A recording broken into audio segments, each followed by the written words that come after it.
Alam mo, sa totoo lang, ang hirap i-describe ng amoy. Medyo may kalapit siya dun sa amoy na parang naaamoy ko eh. Ganun, baho. Minsan iisipin mo, bakit ba ako nag-embalmer? Minsan, pag maganda yung mini-makeupan ko talaga siya ng bongga. Ganda, parang beauty queen yung feeling ko. Yun yung pinaka-importante pag magbuburol eh. Bakit ka mag-embalmer? Gusto ko lang po. Wala rin akong kakaibang feeling. Parang sobrang excited ko talagang may bagong makita. Medyo ano yung sikmura ko eh. Ako lang talaga mag-isa. Hindi po ba kayo natatakot na baka mamaya may multo dito? Bago pa lang ako sa funeral, sobrang praning ko talaga. Every time na may papasok, parang mapaparaning ako na, very love ako ni Lord. Hindi niya binubuksan yung third eye ko. Every time na may strange ako na feels, sinasabi ko na lang, experience ko, very minimal lang na paggalaw. Mga kamay, parang gaganyan. Mababait kaya ng mga tao sa purinarya. Pag-uusapan doon. Tsaka yung mga presyo ng damit. Uy, grabe, naalam ko na. Ang pinaka-weird na ginawa ko palang isa. Sinukat ko yun, tapos nagpicture ako. Kailangan din talaga, malakas yung sikmura mo. Yung arte mo hindi masyado. Konti lang. May effect pa yung mga katrabaho. Lagi kang makakakita ng mga taong umiiyak, sising-sisi. Sobrang slimy. Hindi ko alam kung bakit sinakay nila yun dun sa... Ganyan namin nakuha eh. Hindi natatanggal na yung Yung pinaka-favorite ko nga, pag yung family, yung reaction nila. Hala, ang ganda ni mami. Tapos aabutan ka na 1,000. Yan ang mga pinakamasarap sa... Nakakapagod kaya maging embalmer. Tapos may tawag pa silang Voltes 5 kapag yung... Ang paghahanap ng aming mga guest at pagbabahagi ng kanilang kwento ay nangangailangan ng maraming oras. Pero sa tulong nyo, makakadiscover kami ng mga iba't iba pang mga istorya ng ordinaryong Pilipino. Para sa mas magandang community experience, pwede kayo makipag-usap at magtanong ng kahit ano sa aming mga naging guests at manatiling anonymous sa Discord. I-click nyo lamang ang join button para maging isang exclusive member. Maraming salamat!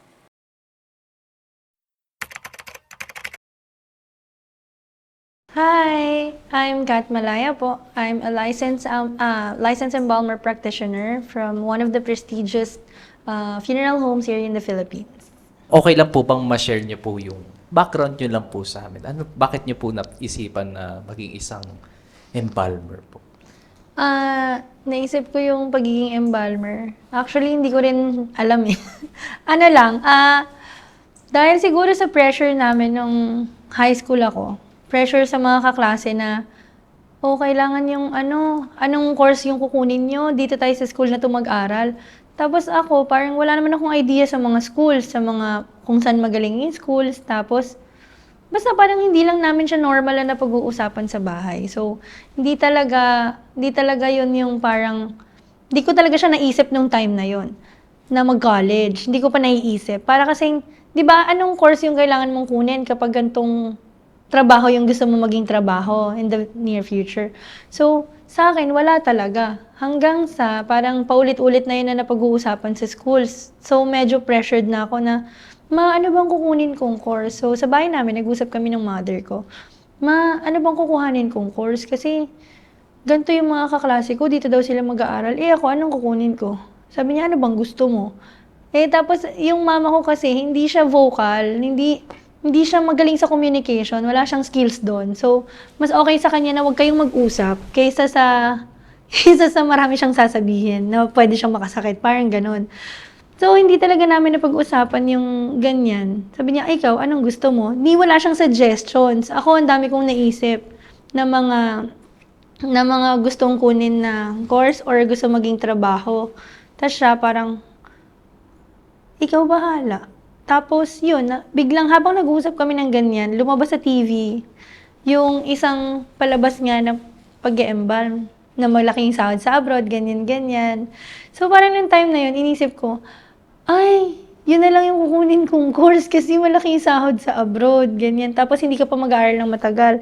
Dahil kasi di ba parang isa sa mga gusto kong course, mag-doktor. Pero sabi ko, wait, 10 years ako mag-aaral, kaya ko ba yun?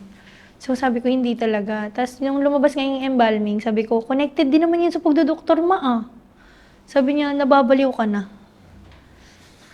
Tapos yun, doon nag-start yung pagpapantasya ko na maging embalmer.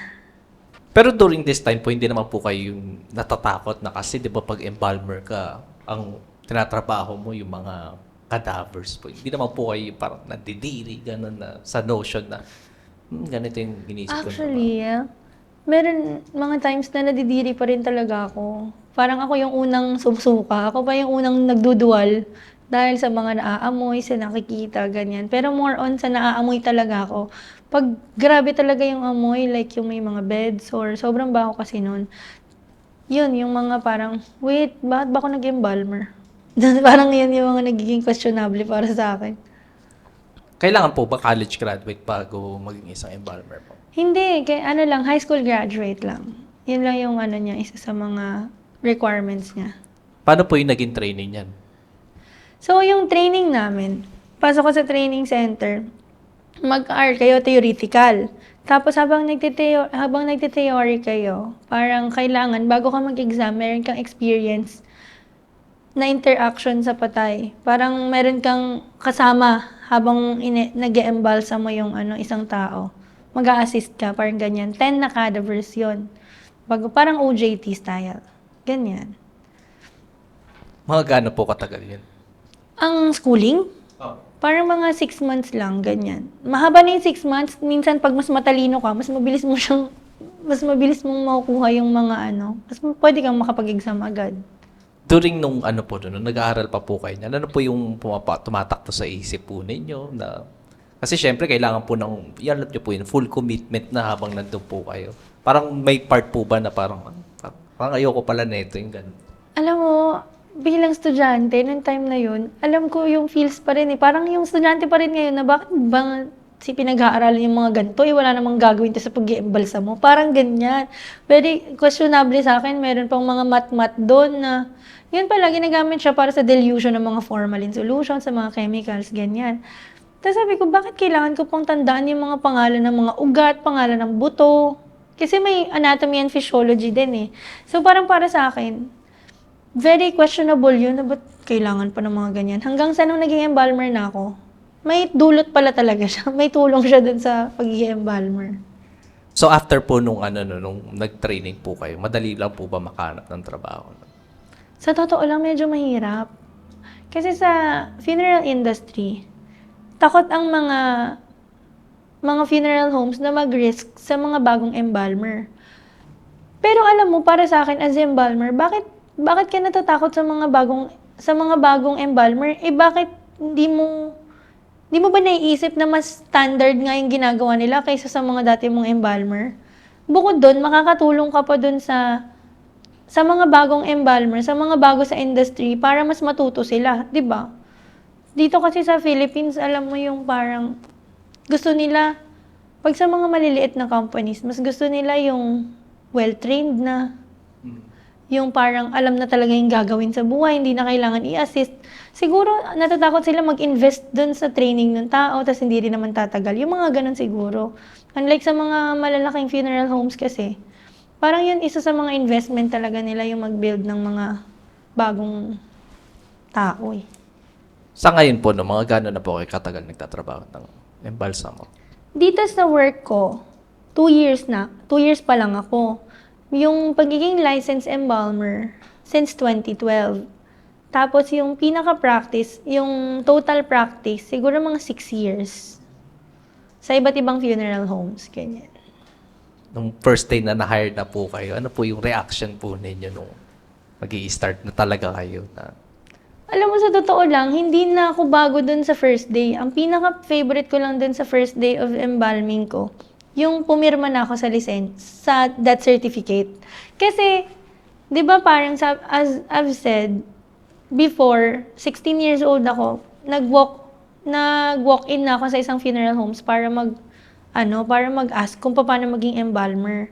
So, kwento ko na din, ang nangyari nun, walk-in ako sa isang funeral homes, paano po maging embalmer, ganyan. In-assist nila ako ng embalmer doon, ganyan. Tinuro nila sa akin yung lugar. Parang tinuro nila ako doon sa isang funeral homes. Tapos sabi, bakit ka mag-embalmer?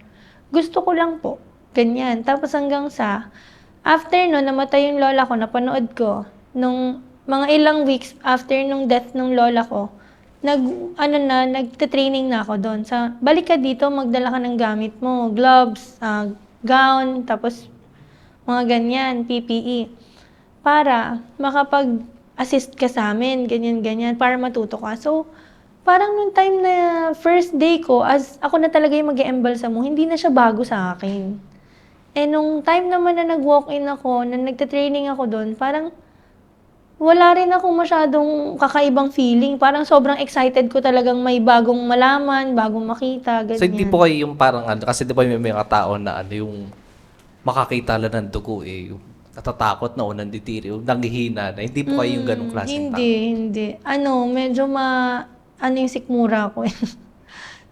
Malakas yung loob, ganyan. Ano po, no? Ano po ba yung typical na araw ng isang embalsamador po? Depende talaga eh. Magiging depende siya dun sa funeral homes na pinagtatrabahuhan mo. Kasi, ang swerte ko, kasi una akong nakapag-embalm sa maliit na funeral homes. Yung hindi maliit as maliit, yung funeral homes na maraming clients, na as in dagsa ng kliyente. Swerte ako nun kasi pagpasok mo, meron ka na agad patay. So, meron ka na agad gagawin, may i-embalm ka na agad, ganyan. Parang, lagi doon, 2 ka agad isang shift. So, yun yung typical namin na araw. Pagpasok mo, turnover, bibihisa na lang yan. Itong isa, start mo na kasi hinihintay yan. Yung isa, ganito, ganyan. So, nung sa maliit na funeral homes, ganun yung buhay ko. Nung napunta naman ako sa isang malaking funeral homes naman, halos wala naman kaming patay. Papasok ako para maglinis ng morgue, maglinis ng mga gamit, or mag-assist na lang dun sa patapos na, ganyan. Pero hindi kasi lagi may embalming. Tapos kayo naman, dito naman sa aking funeral homes na pinapasukan, hindi rin siya ganun karaming embalming na cases. Pero meron kami mga direct cremation, ganyan. Yung mga direct, minsan nagpapabihis sila, nagpapa-makeup. Yun naman yung ina-assist ko. Ganyan. Kada isang cadaver po, gaano po katagal yun pinaprocess po? Siguro ako kasi 4 to 6 hours ko siyang pinaprocess. Dahil sobrang tagal ko talaga mag-makeup. Para kasing feeling ko yun yung pinaka-importante pag magbuburol eh. Yung itsura yung outcome. 'Di ba? Kasi parang sa process, di naman yan importante. Ang importante, hindi mabulok yung patay, tapos yung muka, presentable mo siyang mapapresent sa family. Tapos bakit po kapag kasi dati po may na-experience ako na pag may make-upan yung patay is pinapaalis po yung mga tao. Bakit po? Kasi nga, yun sa fume ng formalin. Kasi ang process dati, sobrang tapang namin maglagay ng formalin dahil nga pag outside viewing, mas ang init ng panahon. Alam mo yun, yung hindi talaga naka-aircon. Tsaka, hindi namin siya araw-araw pwedeng puntahan para i-check kung okay pa siya. Unlike pag sa funeral home siya nakaburol, pwede namin siyang daanan, kamusta na po yung patay, ganyan. Tapos yun, kapag yung pinapaalis sila, yung fume nga ng formalin, matapang kasi siya, masakit siya sa mata. Kaya, as much as possible, pinapaalis yung mga tao. Marami po bang chemical na involved dyan kapag nag-embalsamo po kayo? Actually, hindi eh. Formalin solution lang talaga yung pinaka-main. Tapos, para siya maging solution, formaldehyde, para siya maging solution, i-dilute mo lang siya sa water. Tapos, yun nga, meron kaming ginagamit na parang pangkulay niya. Para maging pinkish. Yun lang talaga yung ginagamit. Tapos, mga Lysol, Baygon, disinfectant na. Very different kasi siya eh. Yung autopsy kasi, ginagawa nga siya ng mga, anong tawag ba sa kanila? Basta ng mga sa SOCO, mga doktor. SOCO, NBI, ganyan. Sila yung usual na gumagawa. So, ang process kasi ng autopsy, ay bakit ginagawa yung autopsy? Yun po ay para malaman kung ano po yung cause of death ng body. Kasi po, di ba may mga namatay sa bahay? May mga namatay sa kalsada? Or minsan, nabarel sa braso tapos namatay. So, kailangan nilang malaman kung anong kinamatay nun, yung parang naubusan ng dugo, ganyan-ganyan. Mostly kasi, pwede siyang maging heart attack after nung, di ba, parang kinabahan, ganyan, something like that. Basta parang ganun. So, kailangan nilang malaman kung ano yung cause of death. Ang embalming naman, yun yung preservation naman ng body. So, ginagawa yung embalming sa lahat ng mga patay na ibuburol. Pero kung hindi buburol, hindi na yun kailangan embalsamuhin. Ibuburol or transfer. Ililipad sa ibang bansa, ibang lugar. Ang pinaka-part namin doon, yung restoration. Kami yung magbubuo ulit ng mga kinalas nila. Ganyan. Madalas nyo po ba nakakatrabaho yung mga ganun po, yung autopsy o kaya mga SOCO po, ganun? Hindi rin naman masyado kasi hindi naman ganun ka dalas yung mga insidente na namamatay sa bahay. Mostly talaga sa hospital na. Pag ano po, pag nag-embalsa mo po kayo lang po ba mag-isa o meron pa po kayong ibang kasama po? Ako lang talaga mag-isa. Mas gusto ko siya, yung mag-isa lang. Kasi ayoko nang pinapakailaman. Hindi po ba kayo natatakot na baka mamaya may multo dito, ganun? Siyempre, minsan naiisip ko yun. Nung bago pa lang ako sa funeral industry, sobrang praning ko talaga. As in, kailangan ko talaga ng speaker. Kailangan may tugtog. Tapos parang every time na may papasok, may tatawag sa akin. Parang mapaparaning ako na. Parang bigla akong mapapaganon. Pero hindi ko alam. Kasi parang dati parang natatakot. Hindi ko alam kung natatakot lang ako sa nangyayari sa paligid ko or totoong may multo. Hindi ko alam. Wala po kayong experiences sa mga horror na ano dyan? Kasi pag ano po, di ba, pag morgue, yung kadalasan yung iisipin na Sabi baka nga maraming multo nila. kasi may mga ano, nandyan yung mga patay, di ba? Sabi naman din talaga nila may mga multo. Pero kasi, very love ako ni Lord. Hindi niya binubuksan yung third eye ko. So, hindi talaga ako nakakita. Meron ako mga feels na parang, yun nga, parang strange na feeling na parang biglang parang alam mo yung, parang biglang ang lamig, biglang may ganto, biglang may ganyan. Pero lagi kong iniisip na lang, dati, lagi kong iniisip na, wala yan, ano lang yan. Magre-research pa ako na magiging scientific pa yon. Hanap ako ng way para maging, dahil ganito yung nangyari, ganito kasi yung dahilan. Para magiging based na siya sa science. So, okay, safe na, hindi siya multo. Pero ngayon, naniniwala na kasi ako sa mga ghosts. So, every time na may strange ako na feels, sinasabi ko na lang na wag mo akong tatakutin, ha. Hindi ako makakapag-work. Ganun. May mga ano po ba kayo, mga weird experiences po dyan sa morgue? Yung bigla na lang tumayo yung kamay, yung mga ganong po. Dali. Hindi, biglang tumayo yung kamay. Hindi nalaglag mga ganyan. Yung pero kasi, yun nga, lagi ko naman hinahanap kung bakit. Kasi ayoko ngang takutin yung sarili ko. So, sabi kasi nila, parang, baka kasi yung soul ng patay, nandyan pa, yung spirit, mga ganyan-ganyan. Ako kasi, naniniwala ko na nandyan, pero hindi naman yun para itaas niya yung kamay niya or what. So, parang pag nalaglag yung kamay, wait lang, bakit nalaglag? Tinitingnan ko kung may mali ba akong naipatong, ganyan. I mean, yung may ano po, yung parang may muscle reaction pa yung katawan na dinelivered. May ganun po ba nangyayari yung nagma-muscle spasms pa po? Wala parang yung mga by experience ko, very minimal lang na paggalaw. Like yung mga kamay, parang gaganyan. Sobrang konti lang talaga, kaya parang hindi talaga siya nakakatakot. Wow. As matapang. Maraming nakakatawa. Alam mo yung pag nagsasara ka lang ng bibig ng cadaver, ang hirap na nun eh. Yung loose yung ganto, 'di ba nalalaglag? Ang hirap nun pag isasara mo. Tapos bago ka magpasok ng formalin kasi kailangan mo siyang hawak. So, pipindutin mo yung machine. Hawak mo lang 'yun. Hindi ka makakaikot sa ibang part para ma-check kasi nga malalaglag 'yun eh. Gumagalaw siya ng gumagalaw. So, gagamit ka ng mga ibang mga gamit para matukod yun or para mag-stay siya na nakasara, ganyan. Meron po ba kayong masashare sa amin na ano po, nangyayari po sa loob ng morgue na, alam niyo po, hindi alam ng karamihan po? Parang wala naman. Ang babait kaya ng mga tao sa purinarya. Hindi, wala. Parang wala. Lagi lang namin pinag-uusapan doon pag nag-tip yung pamilya. Yan. Uy, yan, positive. Parang Madalas ganyan. po kayo makareceive ng tips. Ititimbre, oo. Sa akin kasi as embalmer, mas madalas, parang feeling ko lang ha, mas madalas ako na nakakatip compare sa mga kasama ko. Kasi nga syempre yung final product ako yung maglalabas di ba? Parang ganun siya. Parang, yun ang pinakamadalas na napag-uusapan doon. Tsaka yung mga presyo ng damit. Alam mo yung parang, uy, grabe, 9,000 yung damit niya, oh. Pinagtitinginan namin yun. Laging magtatawagan kami. O kaya yung may tutulong sa akin. uy, mahal to ah. At tatawagin niya pa isang kasama namin, oh, tignan mo. Mahal, mahal. Tsaka alam mo, alam ko na, ang pinaka-weird na ginawa ko palang isa. Sinukat ko yung damit. Nakakahiya. Hindi kasi, bata pa ako noon. Ano kasi, madre. Madre yung ano, sorry po. No, ano lang po ako, sobrang amazed lang ako dun sa damit.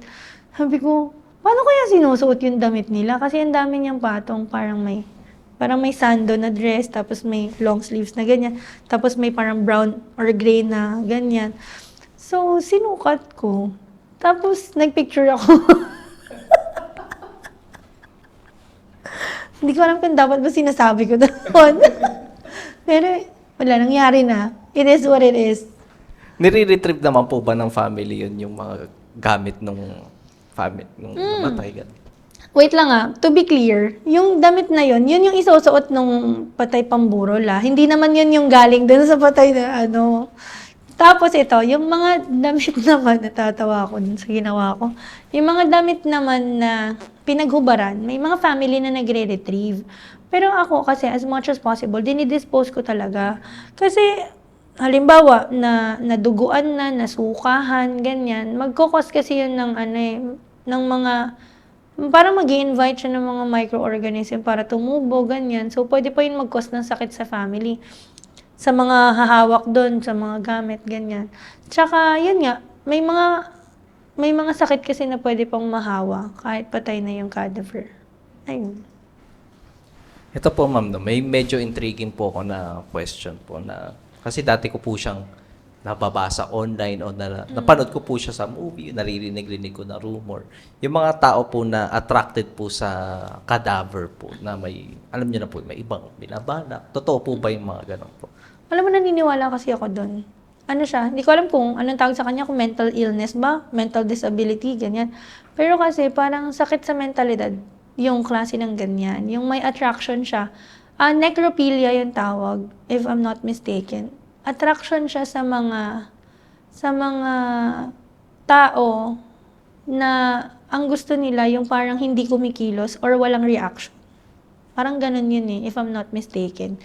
Tapos, yun kasi, naniniwala ako na dapat talaga tinitreat siya ng maayos. Hindi siya yung, syempre, may sakit. Ikaw, for example, ikaw may sakit ka na ganun. Dapat ba magtrabaho ka sa funeral homes? Di ba dapat hindi? Kumbaga, ikaw talaga as a person, ikaw yung unang magtitreat sa sarili mo kung ano yung dapat mong gawin. Kasi yan nga yung triggers mo Yung mga hindi kumikilos na body So, dapat lumalayo ka talaga. Hindi ko lang alam kung bakit may mga taong nag-stay pa sa ganyan or hindi talaga din kasi ganun ka-open ang public para pag-usapan. Yung mga taboo cases na ganyan. Personally po ba, may na-witness po kayong ganung ganap? Wala naman. Buti naman wala. Wala naman mga ganyan. May ano po ba yan? May parang rule or process para ma-avoid yung ganong klaseng bagay na mangyari dito sa Pilipinas po? Meron siyang kaso. Meron talagang, pwede ka talaga makulong pag ginawa yun. Meron siyang ganyan. Pero hindi ko na matandaan kasi. Pero yung ano po, yung ginagawa na para ma-avoid yung ganun po na kunwari, bawal mo na hawakan ng lalaking embalsamador to for ilang oras, ganun. Wala naman. Tawag dito. Usually kasi, pag namatay yung body, pinapakuha na talaga agad ng ng hospital or sa bahay, pinapadala na agad din sa funeral homes. Kasi nga, hindi naman aware yung mga tao kung gaano katagal bago nagkakaroon ng decomposition, di ba? So, kailangan bago mag 24 hours, ma-pull out na yung body, ganyan. Pero yun nga, sa funeral homes, wala namang ganun yung aantayin pa namin yung ilang hours bago i-embalm, wala. Unless frozen. Talagang pagdating po doon, diretso na talaga siya. Basta Unless after frozen. ng usapan ng family at ng opisina sa mga packages, ganyan, sa mga mangyayari, at ma-approve na nila yung embalming na mag-start na, doon mag-start na talaga yung embalming. Sa cremation po, kayo rin po ba yung nag-handle po? O ibang tao po yun? Iba.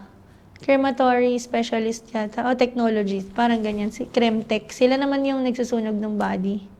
Sa experience nyo po bilang isang embalmer po, no? Pag may gusto po magtrabaho din sa ganyan, ano po yung masasabi nyong requirement para kayanin po nila yung ganyang klaseng trabaho? Kasi syempre, ano po, di ba, sobrang unusual po, tapos ang palagi nyo pong nakikita is mga Dead bodies. pumanaw na po, di ba? Oo.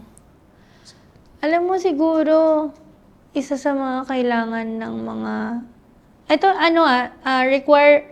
hindi siya talaga requirement, official requirement, pero para sa akin, personally, siguro kailangan talaga mahaba yung pasensya mo, unang-una. Kasi, iba't iba yung kaso eh. Iba't iba yung cases na mahahawakan mo. Iba't iba yung mga itsura nila. Kailangan mahaba yung pasensya mo. Tsaka, yung empathy mo sa family, feeling ko yun is a must. Na parang dapat lagi mong iisipin na kung sa'yo gagawin, kung sa family mo gagawin, gusto mo ba? Ganyan. Kailangan din talaga malakas yung sikmura mo kasi hindi siya basta-basta eh. Na parang hindi siya normal na klase ng work. Basta kailangan yung arte mo hindi masyado. Konti lang. Di bali ano po, no, sa field po na yan, marami rin po bang babaeng embalmer or konti lang talaga? Konti lang talaga. Tapos, mostly, anak ng embalmer o kaya anak ng may-ari ng funeral homes, ganyan. Parang kailangan lang nila na ma-experience para alam lang nila patakbuhin yung business, alam nila how to explain sa family kung ano nangyayari, ganyan. Sa amin, yung mga practitioner talaga, siguro, mga 1 out of 50 or 100, ganyan. Tapos kayo po, talagang nagustuhan nyo lang po talaga siya na kunin, gano'n. Oo. Wala po sa family nyo na na embalmer din. Walang any connection. Kahit sa funeral industry, wala talaga. Kahit sa mga libingan, wala. As in, ako lang, nag-iisa. Paano nyo po kino-compose yung sarili nyo po araw-araw? Kasi, di ba, nga po yung nararanasan nyo, hindi naman nararanasan ng pangkaraniwan na tao po, di ba? Paano nyo po kino-compose yung sarili nyo nun na yung hindi ba mabaliw, ganun? Kasi syempre, Actually, medyo mahirap yung part na yun kasi lagi kang makakakita ng mga taong umiiyak, taong sising-sisi, na hindi man lang nakapag-sorry, mga ganyan. Ang dami doon lagi. Parang ako kasi, don't take it personally para sa akin. Parang minsan naiiyak talaga ako habang nag-iiyakan sila. Ako din umiyak na doon sa gilid. Pero like kong iniisip, process nila yan eh. Buhay nila yan. Hindi ka kasali dyan. Kung magkaroon ka man ng feelings ngayon na nalulungkot ka para sa kanila, okay lang yan. Pero wag mo siyang damdamin na parang ikaw yung kasali doon sa i-part ka ng family. Parang ganyan. may nagiging po ba sa inyo to? Nagiging mental effect sa inyo to lahat ng nawi-witness po ninyo? Sa akin wala naman. Mas may effect pa yung mga katrabaho.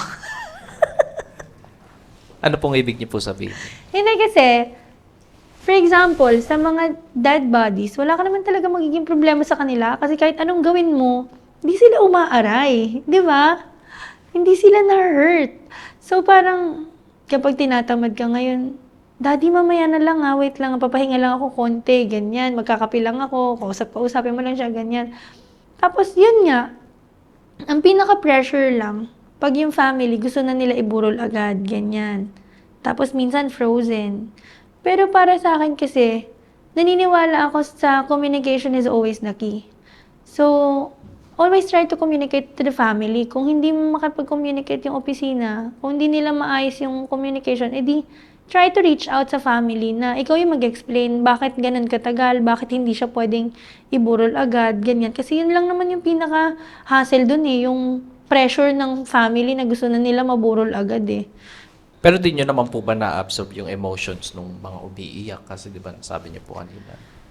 Ma-absorb mo talaga siya. Pero kailangan mo nga talaga kailangan mong matuto how to release, parang how to transmute maybe.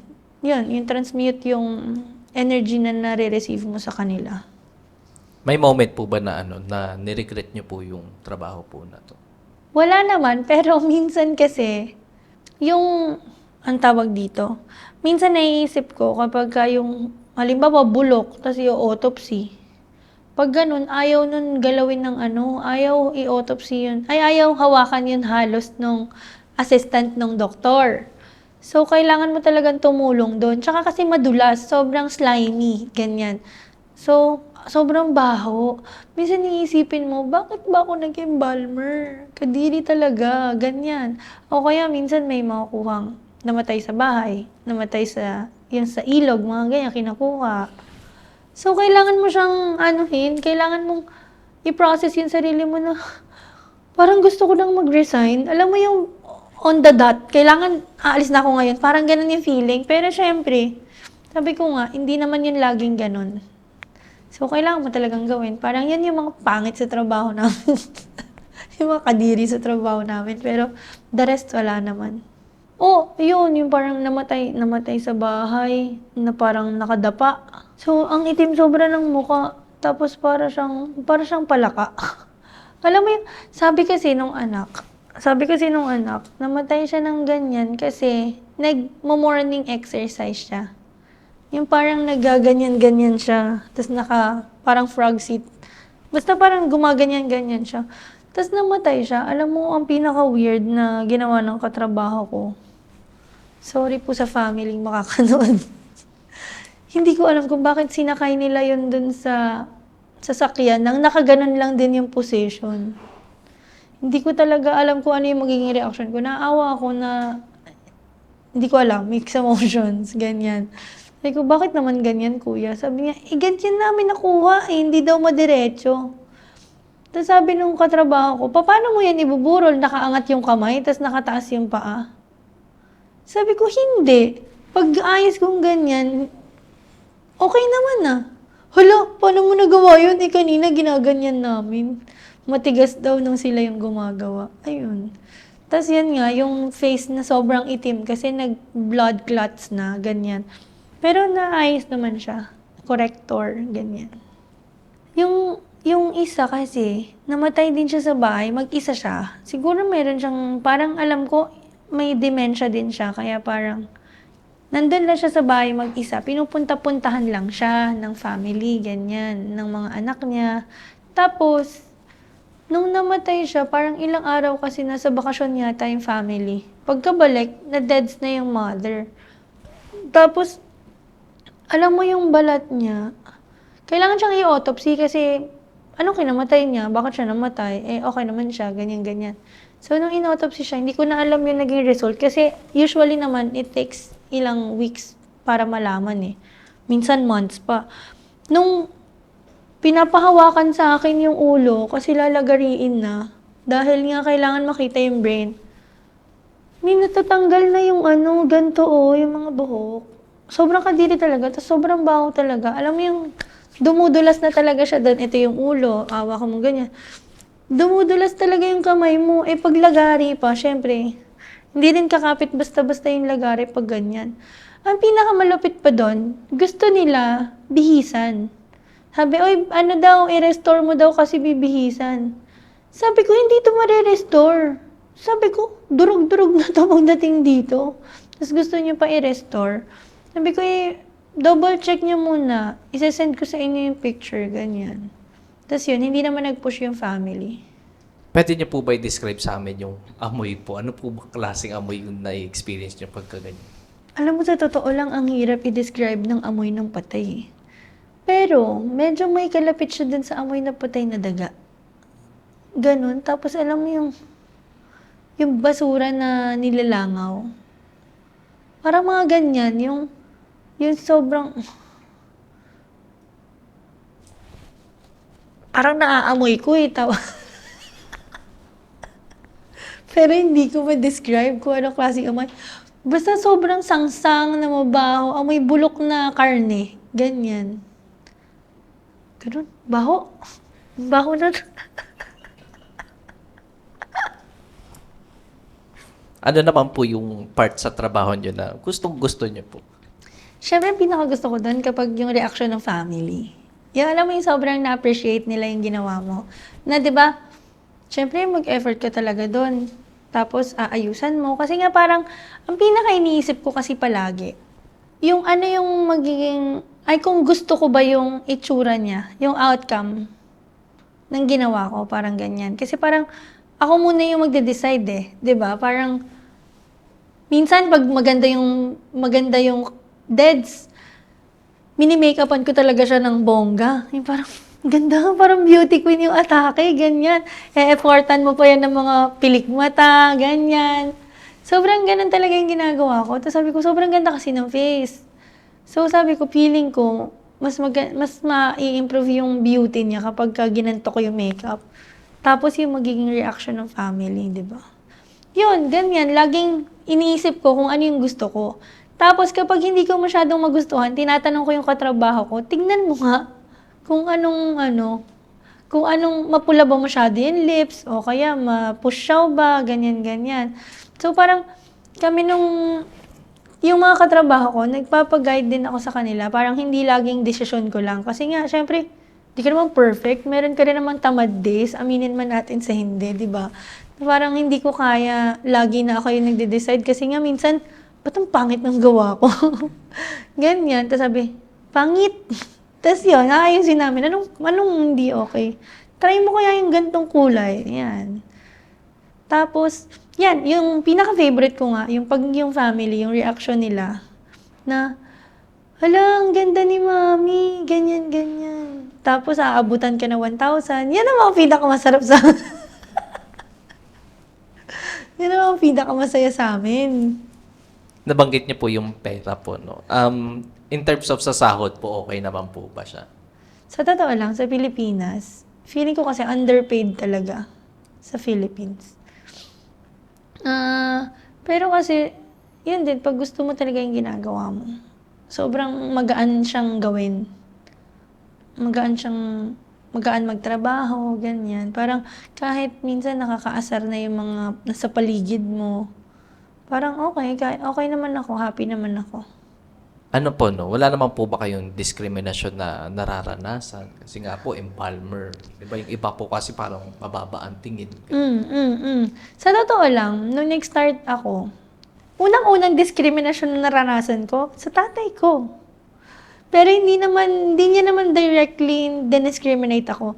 Pero kasi gumraduate na ako ng embalming. So, meron kaming mga activity na, graduation, ganyan, kita-kita, kakain kami sa labas, mga kaklase ko. Sabi niya sa akin, anak, hindi ko alam kung paano ako magiging proud at paano kita ipopost sa Facebook kasi embalmer yung tinapos mo eh. Parang ganyan, yung parang sobrang questionable sa kanya na nakatapos yung anak ko, pero embalmer, parang ganyan. Siguro, syempre, weird nga talaga yun. Tapos, hindi naman ganun ka-open talaga ang mga tao pagdating sa funeral industry, di ba? So, ayan. Kaya, very naging understanding naman ako kay Papa. Sabi ko, okay lang. Di naman ako kailangan i-post. Happy naman ako. Achievement ko naman to na hindi naman para i-brag ng ibang tao at doon ka matuwa. Ganyan. Tapos, yun yung after nun, mga nararanasan ko, sa friends naman, parang meron kaming halimbawa, magkikita-kita kami ng friends, naka-uniform ako. Kahit wala naman akong ginawa wala naman ako in-embalm. Uy, maligo ka muna. Uy, magpalit ka ng damit, kadiri ka naman, ganyan. Pero yun nga, parang hindi kasi talaga ako masyadong emotional eh. Parang hindi talaga siya seryoso para sa akin. At some point, siguro kapag it always depends kung paano mo tinitake yung mga bagay-bagay kasi, di ba?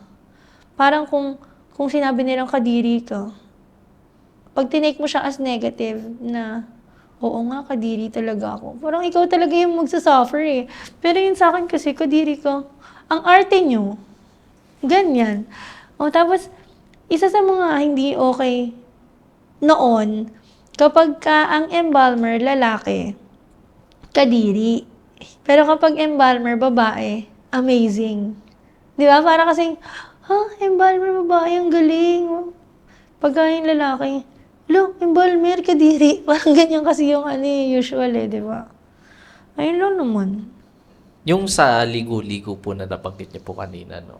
Kumakapit po ba yung amoy kapag galing po kayo sa office, sa morgue po? Ang alam ko kasi, syempre embalmer ako, hindi ko masyadong alam yun kung kumakapit ba talaga o hindi. Pero usually, ang sinasabi nila, kapag yung amoy ng mabahong patay, yun. Sinasabi nila, magpalit ka, amoy kang patay. Pero yung amoy ng formalin, parang wala pa namang nagsasabi sa akin na amoy kang formalin. Wala pa naman. Ano po, no? Nakikita niyo po ba yung sarili niyo na ginagawa to hanggang sa pagtanda po? Sa totoo lang, hindi. Hindi, feeling ko kasi, mas gusto kong mag-makeup ng patay, ganyan. Mas gusto ko yung final touch. Nakakapagod kaya maging embalmer. Tapos may tawag pa silang Voltes 5 kapag kasi 'di ba magpapasok ka ng formalin, for example, dito. Ganyan. Tapos hindi naman napasukan yung ibang parts ng body. So, kailangan mo siyang mag-direct na tusok ng formalin. Ang hirap kaya nakakapagod. Tapos tatahiin mo pa lahat ng bubutasin mo isa-isa. Sabi nung isa kong katrabaho, Voltes 5 daw yun kapag ganon. Kasi may point ka na 1, 2, 3, 4, 5. Ganyan sa tuhod yung dalawa. Ayun, ayoko nang ganun. Nakakapagod yan. So, parang para sa akin, ang pinaka gusto ko lang gawin talaga, mag-makeup, alam mo yung final touch. Pero kasi alam mo, hindi rin siya maganda na ikaw lang yung magme-makeup. Kasi minsan, yung form ng face, kailangan kasi yun gawin before ipasok yung formalin. So, pag hindi rin ikaw yung nag-form ng face, nakakaasar din. Kasi 'di ba, for example, ako nga gusto ko lagi yung nag-i-smile ng konti. Tapos minsan may mata-turn over sa'yo na ganyan yung bibig. Ang hirap naman nito. Paano ko ba ito papangitiin? Ganyan. So, kailangan mo pa mag-wax-wax nun. Kailangan mong isarado yung part na to para magkaroon ka ng bagong shape ng lips. Ganyan. Eto po, curious lang po. Tinatanggal po ba yung organs kapag nag-i-embalm po? O iba po yung gumagawa ng autopsy po? Hindi. Tinatanggal lang siya sa autopsy, pero binabalik din siya for restoration. Pero yung mga embalmer po, hindi po nila tinatanggal yun. Talagang formalin lang tapos ayos po nung Oo, itsura. ang tinatanggal lang kapag nag-e-embalm, yung dugo at saka mga ibang body fluids. Halimbawa yung mga laman nito. Laman ng stomach, laman ng mga kung anik-anik dyan sa loob ng tiyan mo. Ganun. Tsaka blood. Ayun po. Ano na po yung plano nyo po sa hinaharap since ayun nga po hindi nyo po naman po nakikita na bukod po sa pagme-makeup po, meron po ba kayong ibang plano? Hala, ano ba yan? Kawawa naman ako, parang wala akong plano. Hindi. Gusto ko talaga magkaroon ng business. Gusto ko magkaroon ng isang funeral homes din, syempre. Para in line pa rin sa ginagawa ko. Bukod dun, gusto ko maging plain housewife. Pwede ba yun? Ayan lang, ang babaw ng pangarap ko, no? So, kung hindi ako magkakaroon ng funeral homes, at least naman maging plain housewife naman tayo, no? Ganyan. Sobrang random. May ano po ba kayo ngayon? May boyfriend po ba kayo ngayon? Ano yung boyfriend? Nakakain ba yun? Charot. Wala. Single mom. I'm a single mom of 2-year-old daughter. So far po, kamusta naman po yung buhay po sa single mom na embalmer? Okay naman po ba? Medyo mahirap siya kasi syempre, makaka-encounter ka ng mga iba't ibang klaseng sakit na possible na makahawa. So, kailangan mo mas mag-ingat na magpalit lagi ng damit, ligo as much as you can, ganyan. Tsaka yung oras, syempre, imbes na may time ka dun sa anak mo, nandun ka sa trabaho, especially sa akin ngayon, mag-isa lang ako dun sa funeral homes na embalmer. Though hindi naman ganun karami yung patay. Pero pag nagkasunod-sunod sa isang araw, so may mga times na hindi ka talaga makakauwi. Kailangan mo silang tapusin. Tsaka, alam mo, sobrang swerte ko lang din dyan sa company na napasukan ko kasi sobrang bait ng boss ko. Sobrang dali niyang kausap. Like, naniniwala talaga siya na family comes first. So, pag sir, mag-leave ako. Kasi ganito, kailangan kong umalis, punta kami sa ganito. Lagi lang siyang magsasabi, mag-leave ka na naman. Pero papayag naman siya. Sobrang swerte ko dyan sa company. Ano pong final message niyo po sa mga manonood po natin? So, ayun nga, mas mag-focus kayo sa life before death kasi after death, di naman tayo sure. Tapos yun nga, seize the moment. Mas okay yung i-enjoy nyo yung life nyo. Hindi totoo yung mag-iipon ka para makagala. Pagtanda mo, saka ka lang gagala. Ano pang kaya mo? Paano kung hindi ka pa nakaipon, di ba? So ngayon, kung kaya nyong mag-ipit para sa mga travel, para sa mga enjoyment with family, bonding with family and friends, ganyan, gawin nyo na. Kasi life is too short. 'Di ba? Biglaan namamatay. Ayun, i-appreciate nyo palagi yung mga tao, bagay, or kahit anong meron kayo ngayon kasi dun mag-i-start talaga yung blessings. Yan lang. Kung gusto nyo manood ng mga dokumentaryo galing sa mga interviews namin, huwag nyong kakalimutang i-check ang isa pa naming YouTube channel, Off the Record Beyond Borders. I-click nyo lang ang link sa description. Maraming salamat!